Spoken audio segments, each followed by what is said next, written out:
Good morning. Next auditing class. കഴിഞ്ഞ ക്ലാസ്സിലൊക്കെ നമ്മൾ വാല്യുവേഷൻ വെരിഫിക്കേഷനൊക്കെ കുറിച്ചാണ് നമ്മൾ പറഞ്ഞുകൊണ്ടിരുന്നത്.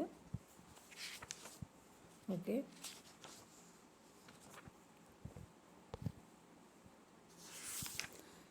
വാല്യുവേഷൻ ഓഫ്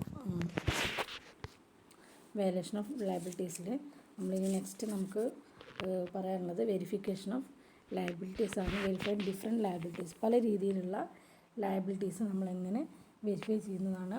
അത് ഈക്വലി ഇമ്പോർട്ടൻ്റ് ആണ്.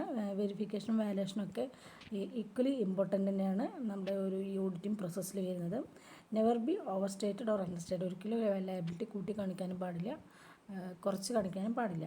If so the balance sheet will not represent a true and fair view of the state of affairs of the company. ഒരിക്കലും liability കൂടുതൽ കാണിക്കുക അല്ലെങ്കിൽ ലയബിലിറ്റി കുറച്ച് കാണിച്ചാൽ നമുക്കൊരിക്കലും അതിൻ്റെ ഒരു ഫെയർ വ്യൂ കിട്ടില്ല. അതുപോലെ തന്നെ നമുക്ക് ഓഡിറ്റിംഗ് നടത്തുമ്പോൾ ഒരുപാട് ബുദ്ധിമുട്ടുകളും അനുഭവപ്പെടും. So all the liability should be verified by the auditor. അതുകൊണ്ടാണ് ഓഡിറ്റർ അത് വെരിഫൈ ചെയ്യുമെന്ന് പറയുന്നത്. Auditor shall have to examine and see that liabilities disclosed in the balance sheet are actually payable. അതായത് ലയബിലിറ്റീസ് അതിൽ പറഞ്ഞുള്ളത് ആക്ച്വലി പേയബിൾ തന്നെയാണോ എന്നുള്ളത് audit ശ്രദ്ധിക്കണം. പിന്നെ അതുപോലെ തന്നെ അതിൻ്റെ എല്ലാ ട്രാൻസാക്ഷൻസും ലെജിറ്റിമേറ്റ് ആണോ എന്നുള്ളത്, അല്ലെങ്കിൽ പ്രോപ്പറായിട്ട് തന്നെയാണോ ചെയ്തിട്ടുള്ളത്, ആധികാരികമായിട്ട് തന്നെയാണോ ചെയ്തിട്ടുള്ളത്. അതുപോലെ include by some proper authority തന്നെയാണോ ഈ ലയബിലിറ്റീസിൽ വരുന്നത് എന്നുള്ള കാര്യങ്ങളും കൂടി ഓഡിറ്റർ ചെക്ക് ചെയ്യണം. So next verify different liabilities. അതിൽ first one trade creditors or sundry creditors. Trade creditors അല്ലെങ്കിൽ സൺട്രി ക്രെഡിറ്റേഴ്സാണ് ആദ്യമായി വരുന്ന ലയബിലിറ്റീസ്. അതായത് schedule of creditors from the management. Management കയ്യിൽ നിന്ന് ഒരു ഷെഡ്യൂൾ ഓഫ് ലിസ്റ്റ്, എത്ര ക്രെഡിറ്റേഴ്സ് ഉണ്ട് എന്നുള്ള കറക്റ്റ് പ്രോപ്പറായിട്ടുള്ള ലിസ്റ്റ് കിട്ടിക്കഴിഞ്ഞാൽ അതിൻ്റെ എല്ലാ അഫയേഴ്സും പ്രോപ്പർ തന്നെയാണോ എന്നുള്ളത് ചെക്ക് ചെയ്യലും അവരുടെ കയ്യിൽ നിന്ന് കൺഫർമേഷൻ ലെറ്റർ വാങ്ങിക്കുകയും ചെയ്യുന്നുണ്ട്. അതുപോലെ തന്നെ he should compare study creditors amount with balance of the creditors ledger account as appearing general ledger. അതായത് ക്രെഡിറ്റേഴ്സ് ലെഡ്ജർ അഡ്ജസ്റ്റ്മെൻറ്റ് അക്കൗണ്ടിൽ എല്ലാം പ്രോപ്പറായിട്ട് പോസ്റ്റ് ചെയ്തിട്ടുണ്ടോ എന്നുള്ളത് ഐഡൻറ്റിഫൈ ചെയ്യുന്നുണ്ട്. പിന്നെ അതുപോലെ തന്നെ ദ പർച്ചേസ് ബുക്കും പർച്ചേസ് റിട്ടേൺ ബുക്കും ഇൻവോയ്സും ക്രെഡിറ്റ് നോട്ടും ഒക്കെ ഐഡൻറ്റിഫൈ ചെയ്യുന്നു. പിന്നെ അതുപോലെ ഗുഡ്സ് ഇൻവേർഡ് ബുക്കും and ensure that the goods purchase have actually been received. Goods നമ്മൾ വാങ്ങിയിട്ടുള്ള ഗുഡ്സ് ആക്ച്വലായിട്ട് നമ്മുടെ കയ്യിലെത്തിയിട്ടുണ്ടോ.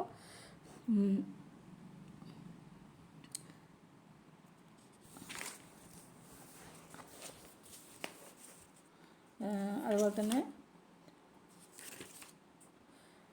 നമ്മുടെ കയ്യിൽ ആക്ച്വലായിട്ട് ഗുഡ്സ് ഇൻവേർഡ് എത്തിയിട്ടുണ്ടോ. അതുപോലെ തന്നെ he should compare turnover of a reasonable proportion of creditor accounts and see that the recorded purchases towards the end of the period are reasonable. അപ്പോൾ reasonable പീരീഡിൽ തന്നെയാണ് നമ്മൾ ടേൺ ഓവർ നമുക്ക് create ചെയ്യാൻ പറ്റിയിട്ടുള്ളത്.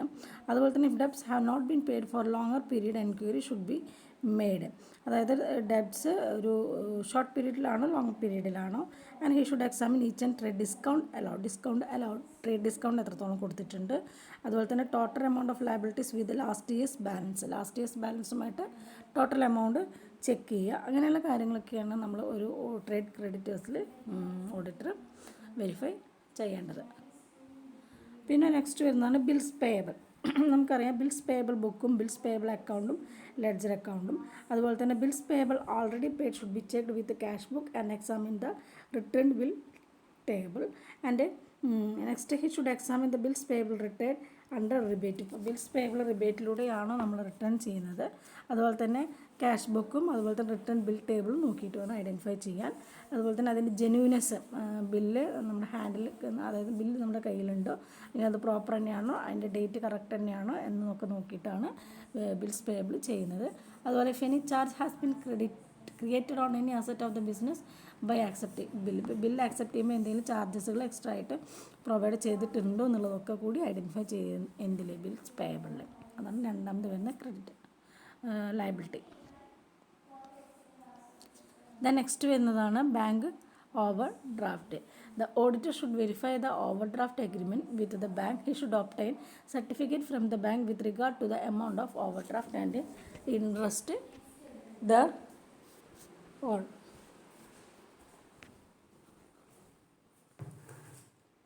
Okay, അതായത് bank overdraft proper തന്നെയാണോ എന്നുള്ളത് identify ചെയ്യണം. അതിൻ്റെ വാല്യൂസ് പ്രോപ്പർ തന്നെയാണോ എന്നുള്ളത് ഐഡൻറ്റിഫൈ ചെയ്യാം. പിന്നെ അതിൽ വരുന്നതാണ് the auditor should verify the overdraft agreement. Overdraft agreement ബാങ്കുമായിട്ട് കറക്റ്റ് തന്നെയാണോ. അതുപോലെ obtain the certificate from the bank with regard to the amount of overdraft and interest. അതിൽ നിന്ന് ഒരു സർട്ടിഫിക്കറ്റ് ക്രിയേറ്റ് ചെയ്യുക. എന്തുമായിട്ട് റിലേറ്റഡ് ആയിട്ട് നമ്മുടെ ഓവർഡ്രാഫ്റ്റുമായിട്ട് റിലേറ്റഡ് ആയിട്ടുള്ള സർട്ടിഫിക്കറ്റ് ക്രിയേറ്റ് ചെയ്യുക. അതുപോലെ തന്നെ he should see whether overdraft secured or unsecured. Overdraft എന്താണ്, സെക്യൂർഡ് ആണോ അൺസെക്യൂർഡ് ആണോ എന്നൊക്കെ നോക്കുക. ഇത്രയും കാര്യങ്ങളാണ് ബാങ്ക് ഓവർഡ്രാഫ്റ്റിൽ ചെയ്യുന്നത്. Next loans. ഇതൊക്കെ നമുക്ക് ഒരു പ്രാവശ്യം പറഞ്ഞുള്ളതാണ്, അതുകൊണ്ടാണ് ഞാൻ സ്പീഡിൽ പോകുന്നത്. The loan agreement corresponding for getting loan. അതായത് ലോൺ കിട്ടാൻ വേണ്ടിയിട്ടുള്ള ലോൺ എഗ്രിമെൻറ്റ് എന്തൊക്കെയാണെന്ന് നോക്കുക. Interest due has been brought into the books.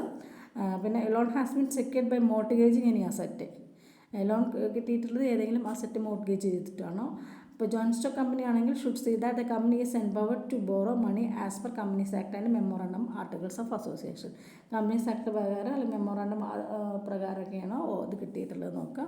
ഈ should see that loans and advances are shown in the balance sheet distinctly as secured and unsecured. Secured ആയിട്ട് unsecured ആയിട്ടാണോ provide ചെയ്തിട്ടുള്ളത്. അതൊക്കെ check ചെയ്യലാണ് ലോണിൽ വരുന്നത്. Okay.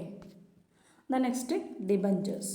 The auditor should verify the memorandum of association. അതുപോലെ തന്നെ ആർട്ടിക്കിൾസ് ഓഫ് അസോസിയേഷനും ഒരു ഓഡിറ്റർ അതിൽ ഡിബഞ്ചർ ഇഷ്യൂ ചെയ്യാനുള്ള പവർ എന്താണെന്നുള്ളത് ഐഡൻറ്റിഫൈ ചെയ്യാം. അതുപോലെ തന്നെ ബോറോയിങ് ലിമിറ്റ് എന്ന company not exceed limit, company അതിൻ്റെ ലിമിറ്റ് എക്സീഡ് ചെയ്തിട്ടില്ല എന്നും ഉറപ്പുവരുത്തുക. അതുപോലെ തന്നെ he should verify the debenture trust deed to verify the amount of debentures issued and securities. Debenture trust ഡീഡും അതുപോലെ തന്നെ എത്ര സെക്യൂരിറ്റീസ് ഓഫർ ചെയ്തിട്ടുണ്ട് എന്നുള്ളതും. അതുപോലെ തന്നെ certificate from the debenture holders എന്നുള്ളൊരു സെക്യൂരിറ്റീസ്. അതുപോലെ തന്നെ he should see the arrangements for redemption of debentures if debenture redemption fund is created. Debenture redemption fund create ചെയ്യുമ്പോൾ he should verify the articles of association. Okay, articles of അസോസിയേഷനിൽ പറഞ്ഞിട്ടുണ്ടോ എന്നുള്ളതും. അതുപോലെ തന്നെ debentures are issued പ്രീമിയത്തിലാണോ ഡിസ്കൗണ്ടിലാണോ issue ചെയ്തിട്ടുള്ളത്, അതിൻ്റെ ബുക്സ് ഏതൊക്കെയാണ്, അത് പ്രോപ്പറായിട്ട് ഡീൽ ചെയ്തിട്ടുണ്ടോ. And register of charges and register of debenture holders, എത്രത്തോളം ചാർജ് പ്രൊവൈഡ് ചെയ്യേണ്ട ഡിബഞ്ചർ ഹോൾഡേഴ്സിൻ്റെ ഡീറ്റെയിൽസ് അതെല്ലാം പ്രോപ്പറായിട്ട് വെരിഫൈ ചെയ്യണം. ഓക്കെ. നെക്സ്റ്റ് വരുന്നു ഔട്ട്സ്റ്റാൻഡിങ് എക്സ്പെൻസസ്. ആറാമത് വരുന്നതാണ് ഔട്ട്സ്റ്റാൻഡിങ് എക്സ്പെൻസസ്. ഔട്ട്സ്റ്റാൻഡിങ് എക്സ്പെൻസസ് എന്ന് പറയുന്നത് those expenses which actually incurred during the year but not paid. ആ ഇയറിൽ ഉണ്ടായത് തന്നെയാവും, പക്ഷെ നമുക്കത് പേ ചെയ്യാൻ പറ്റിയിട്ടുണ്ടാവില്ല. അതാണ് ഔട്ട്സ്റ്റാൻഡിങ് എക്സ്പെൻസസ് എന്ന് പറയുന്നത്. അത് നമ്മൾ എല്ലാ പെയ്ഡ് റെസിപ്റ്റും വെച്ചിട്ടും അല്ലെങ്കിൽ അൺപെയ്ഡും പെയ്ഡ് എക്സ്പെൻസും അൺപെയ്ഡ് എക്സ്പെൻസും വെച്ചിട്ട് കമ്പയർ ചെയ്തിട്ട് അത് എത്രയാണെന്നുള്ളത് കറക്റ്റ് ഐഡൻറ്റിഫൈ ചെയ്യാം. അതുപോലെ വരുന്ന ഒന്ന് തന്നെയാണ് ഇൻകം റിസീവ്ഡ് ഇൻ അഡ്വാൻസ്. നമ്മൾ മുന്നേ കൂട്ടിയിട്ട് ഇൻകം റിസീവ് ചെയ്യാം. അതിന് നമ്മൾ എന്തായിട്ട് ട്രീറ്റ് ചെയ്യുന്നത്, നമ്മുടെ ലയബിലിറ്റി ആയിട്ടാണ് ട്രീറ്റ് ചെയ്യുന്നത്. അപ്പോൾ അതെന്ത് ചെയ്യണം, he should verify the certified list of income received in advance and he should ensure that income received in advance is fully Sean in the balance sheet. Balance ഷീറ്റിൽ അത് പ്രോപ്പറായിട്ട് ഫുള്ളി ഷോൺ ചെയ്തിട്ടുണ്ടോ എന്നുള്ളതും കൂടി ഐഡൻറ്റിഫൈ ചെയ്യാം. Okay. Next വരുന്നതാണ് provident fund dues. Provident fund എന്ന് പറയുന്നത് it consist of the contribution from employees and employers. അതായത് തൊഴിലാളിയും മുതലാളിയും അവർ രണ്ടുപേരുടെയും കയ്യിലുണ്ടാകുന്ന കുറച്ച് കോൺട്രിബ്യൂഷനെയാണ് നമ്മൾ പ്രൊവിഡൻറ്റ് ഫണ്ട് എന്ന് പറയുന്നത്. when the amount is due, the auditor should verify such dues. അത് എന്തെങ്കിലും ഒരു ഡ്യൂ വരികയാണെങ്കിൽ അതെങ്ങനെയാണ്, എത്രത്തോളം ഉണ്ട് എന്നുള്ളത് ഡ്യൂസ് മനസ്സിലാക്കണം. ഓക്കെ. Next employees deposit. 9ാമത് വരുന്നതാണ് എംപ്ലോയീസ് ഡെപ്പോസിറ്റ്. ചില സമയങ്ങളിൽ the employees of the firm are required to deposit a certain amount of security. ഒരു സെക്യൂരിറ്റി ആയിട്ട് certain amount ക്രിയേറ്റ് ചെയ്യുന്നുണ്ട്. To safeguard the employees from the risk of misappropriation the owner insist on certain deposit. അത് safeguard ചെയ്യാൻ വേണ്ടിയിട്ട് employees അത് അപ്രോപ്രിയേഷനും അതുപോലെ തന്നെ എന്താ പറയുക, ദ ഓണറിന് ഇൻസിസ്റ്റ് ചെയ്യാനെങ്കിൽ സർട്ടൻ എമൗണ്ട് നമ്മൾ ഡെപ്പോസിറ്റ് ഉണ്ട്. ആ ഡെപ്പോസിറ്റിന് നമ്മൾ എന്താണെന്ന് പറയുന്നത് ട്രീറ്റഡ് ആസ് ലയബിലിറ്റി. നെക്സ്റ്റ് വരുന്നതാണ് tax liability. For verification of tax liability of the client For verification of tax liability of the client, the auditor should see the following. അതായത് calculate the tax liability, ക്ലയൻറ്റിൻ്റെ tax liability എത്ര ഉണ്ടെന്നുള്ളത് identify ചെയ്യുക. അതുപോലെ തന്നെ adequate provision for tax is provided, provision for tax provide ചെയ്യുക. അതുപോലെ തന്നെ provision made for tax liability shown in the balance ഷീറ്റിൽ അത് പ്രോപ്പറായിട്ട് മെയിൻറ്റെയിൻ ചെയ്തിട്ടുണ്ടോ എന്ന് നോക്കാം. ഓക്കെ, ദെൻ നെക്സ്റ്റ് വരുന്നതാണ് reserve for bad and doubtful debts. Reserve for bad and doubtful debts. This is the provision created for meeting bad and doubtful debt. The provision creating from profit and loss account and would be shown in the balance sheet. Okay.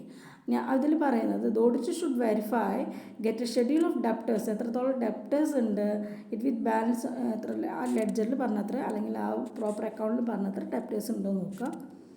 അതുപോലെ തന്നെ എന്ത് provision create ചെയ്തിട്ടാണ് doubtful ഡെപ്റ്റ് ആക്കിയിട്ടുള്ളത്. അതുപോലെ തന്നെ list of the amount from bad and doubtful, അതിൻ്റെ ലിസ്റ്റും അതിൽ എത്രത്തോളം എമൗണ്ട് ഉണ്ട് എന്നുള്ളതും.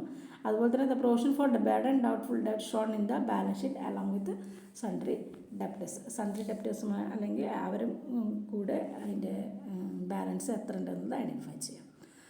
Okay, then the last one is reserve and fund. If the management or board of directors create reserve fund, it should cope with the nature of the business and justify the profit earning. അല്ലേ, അതായത് management അല്ലെങ്കിൽ board of directors reserve fund create ചെയ്യുന്നത് ബിസിനസ്സിന് എന്തെങ്കിലും profit ഏണിങ് justify ചെയ്യാനാണ്.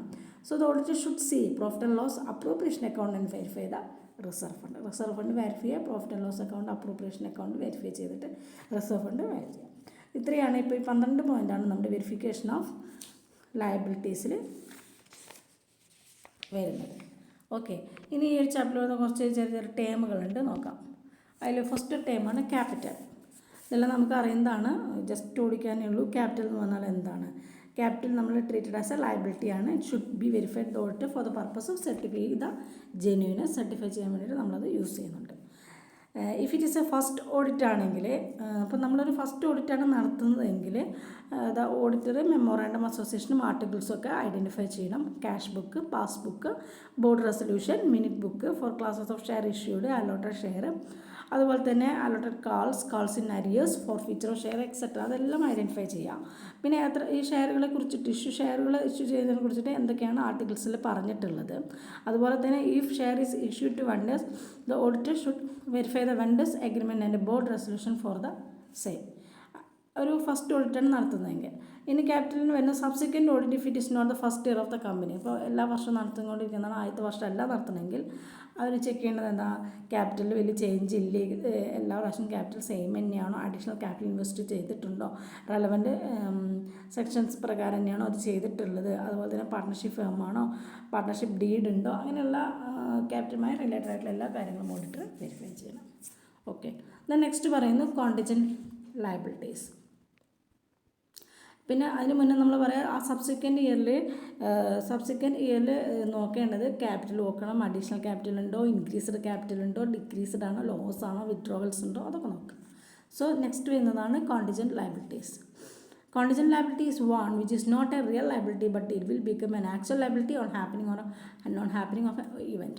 അതാണ് contingent liability. ഏതെങ്കിലും ഒരു ഇവൻറ്റ് നടക്കാതിരിക്കുകയോ ചെയ്യുമ്പോൾ നമുക്കുണ്ടാകുന്ന ഒരു ലയബിലിറ്റി. ആക്ച്വലി അത് ലയബിലിറ്റി അല്ല, it may or may not arise. Okay, അതാണ് കോണ്ടിജൻറ്റ് ലയബിലിറ്റി എന്ന് പറയുന്നത്. ഇനി എന്തൊക്കെ ക്യാരക്ടറിസ്റ്റിക്സ് അല്ലെങ്കിൽ നേച്ചറാണ് കോണ്ടിജൻറ്റ് ലയബിലിറ്റിക്ക് ഉള്ളത്? കോണ്ടിജൻറ്റ് ലയബിലിറ്റിക്കുള്ള nature of contingent liability. Okay, അതിൽ പറയുന്നത് bills receivable discounted and not matured. Bills receivable discount ആയിട്ടുണ്ടാകും, പക്ഷേ മെച്ചുവർഡ് ആയിട്ടുണ്ടാവില്ല. അപ്പോൾ നമുക്ക് ഡിസോണർ ചെയ്യാനുള്ള ഒരു ചാൻസ് അവിടെ കാണുന്നുണ്ട്. അതുപോലെ തന്നെ under a contract of a guarantee given for ഡെപ്റ്റ് ഓയിങ് ടു തേർഡ് പാർട്ടി. ഒരു ലയബിലിറ്റി, ഒരു കോൺട്രാക്റ്റിൽ ഒരാൾക്ക് ലയബിലിറ്റി വരുന്നുണ്ട്, അത് നമ്മൾ അതിൻ്റെ ഡെപ്റ്റ് കണ്ട് നമ്മൾ വേറൊരു തേർഡ് പാർട്ടി കൊടുക്കുകയാണെങ്കിൽ. പിന്നെ ബ്രീച്ച് ഓഫ് കോൺട്രാക്ട്, ഏതെങ്കിലും ഒരു കോൺട്രാക്റ്റ് ബ്രീച്ച് ചെയ്യുമ്പോൾ. പിന്നെ പെൻഡിങ് ഡിമാൻഡ്സ്, സെറ്റിൽമെൻറ്റിന് എന്തെങ്കിലും പെൻഡിങ് കിടക്കുന്നുണ്ടെങ്കിൽ, ഡിമാൻഡുകൾ എന്തെങ്കിലും പെൻഡിങ് കിടക്കുന്നുണ്ടെങ്കിൽ. പിന്നെ അരിയേഴ്സ്, പിന്നെ അൺകാൾഡ് ലയബിലിറ്റി, അതൊക്കെ എന്തിന് വരും? കോണ്ടിജൻറ്റ് ലയബിലിറ്റീസിൽ വരുന്നുണ്ട്. ഇനി ഈ കോണ്ടിജൻറ്റ് ലയബിലിറ്റീസിൻ്റെ ക്യാരക്ടറിസ്റ്റിക്സ് എന്തൊക്കെയാണ്? അൺസർട്ടൈൻ ആണ്, കണ്ടീഷണൽ ആണ്, it may be the result or A past or possible future act.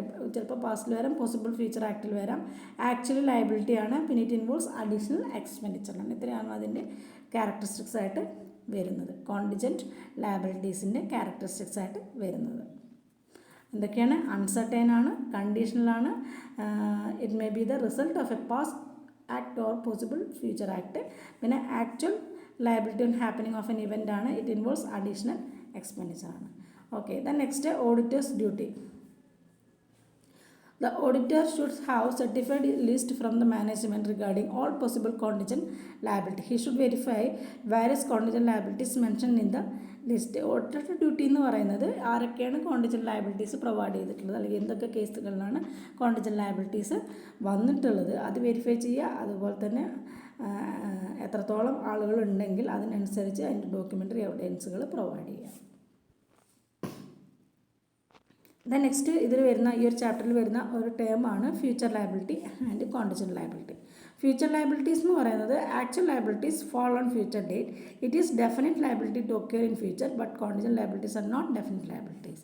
കോണ്ടിജന്റ് liabilities ഒരിക്കലും ഡെഫിനറ്റ് ലയബിലിറ്റി അല്ല. ഫ്യൂച്ചർ ലയബിലിറ്റീസ് എന്ന് പറഞ്ഞാൽ which are actual liabilities fall on future date. Future ഡേറ്റിൽ നമുക്ക് വരുന്ന ലയബിലിറ്റിയാണ് ഫ്യൂച്ചർ ലയബിലിറ്റി. ദെൻ ഈ ഒരു ചാപ്റ്ററിൽ നമുക്ക് വരുന്ന ലാസ്റ്റ് ഒരു ടോപ്പിക്കാണ് ക്രിറ്റിസിസം ഓഫ് ബാലൻസ് ഷീറ്റ്. എന്താണ് criticism of balance sheet? A balance sheet reflects the financial position of a business. It is in different forms. It may be drawn in T forms or report form.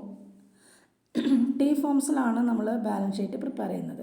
Okay, company balance sheet is drawn in the form of prescribed by companies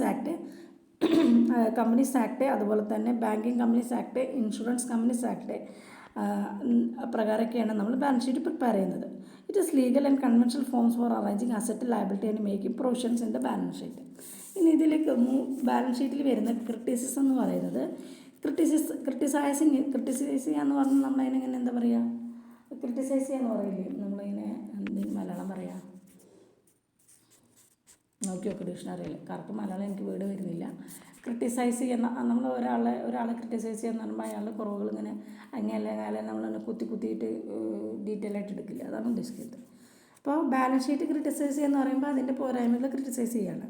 criticising it's forms and criticising asset positions and criticising it future prospects. 3 രീതിയിലാണ് criticising നടക്കുന്നത്. ഒന്ന് criticising it's forms, അതിൻ്റെ ഫോമിനെ criticise ചെയ്യുക.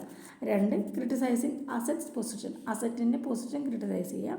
3 criticising its future prospects. Okay, it is the careful analytical study of the balance sheet items and the analysis depends on needs of examine of the balance sheet. There are different objectives to the shareholders, debenture holders. പല liabilities ആണ് വരുന്നത്. Share ഹോൾഡേഴ്സിനായാലും debenture ഹോൾഡേഴ്സിനായാലും creditors, bankers, outside അവർക്കൊക്കെ പല രീതിയിലുള്ള ലയബിലിറ്റീസാണ് വരുന്നത്. അപ്പോൾ ഇതിനനുസരിച്ചിട്ടാണ് ബാലൻസ് ഷീറ്റ് പ്രിപ്പയർ ചെയ്യണമെന്നുള്ളതാണ് ഇവിടെ ക്രിറ്റിസിസമായിട്ട് നടക്കുന്നത്.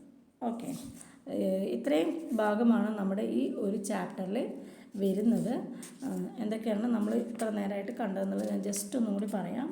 നമ്മൾ വെരിഫിക്കേഷൻ ഓഫ് ലയബിലിറ്റീസിൽ trade creditors, bills payable, bank overdraft, loans, debentures, outstanding expenses, income received in advance, provident fund, employees deposit, tax liability, reserve for bad and doubtful debts, reserve fund, capital, contingent liabilities, അതിൻ്റെ nature and character of contingent liabilities, future liability എന്ന് പറഞ്ഞാൽ എന്താണ്, criticism of balance sheet. ഇത്രയാണ് നമ്മുടെ ഈ ഒരു ചാപ്റ്ററിൽ പറയുന്നത്. അപ്പോൾ നമ്മൾ ഈ ഒരു ചാപ്റ്റർ ഇവിടെ അവസാനിക്കുകയാണ്. കുറച്ച് വലിയൊരു ചാപ്റ്റർ ആയിരുന്നു. ഓക്കെ, എനിക്ക് തോന്നുന്നു മൊഡ്യൂൾ 2 ഇവിടെ അവസാനിക്കുകയാണ്. Verification and valuation of assets and liability. നമുക്ക് ഇനി നെക്സ്റ്റ് പറയാനുള്ളത് മൊഡ്യൂൾ 3 ആണ്. ഓക്കെ, എന്തെങ്കിലും ഡൗട്ട് ഉണ്ടെങ്കിൽ ചോദിക്കാം. Okay, thank you.